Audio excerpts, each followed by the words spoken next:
Akalar, assalomu alaykum. Xo'jalik uchun oshxona pichoqlarimiz tayyor bo'ldi. Sizlarga bir qator ko'rsatib o'tamiz. 4 xil dizaynda, 4 xil variantda sizlarga ko'rsatib o'tamiz.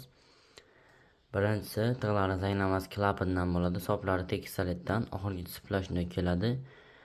Orqalariga ramkalar tushirib qo'yganmiz. Aytgan joylar besplatni yozib beramiz, chexollarga solib beramiz. Ikkinchisi tig'lari zanglamas klapan, soplari dastadan bo'ladi. Oxirgisi splashnoy keladi akalar. Ismlaringizni besplatni yozib beramiz. Bulari Aboya Pachenidan bo'ladi. Soplari dastadan, splashnoy o'zidan o'tadi akalar. Bu kattaroq varianti, xuddi shuni kichkinaroq variantidan. Aboya Pacheni tig'lari, soplari dastadan, oxirgisi splashnoy keladi. Hammasini chexollari bor, chiroyli qilib chexollariga solib yetkazib beramiz. Narxlari ham arzon chiqadi, bemalol aloqaga chiqaverasizlar. O'zbekiston bo'ylab dastlabki xizmatlarimiz mavjud.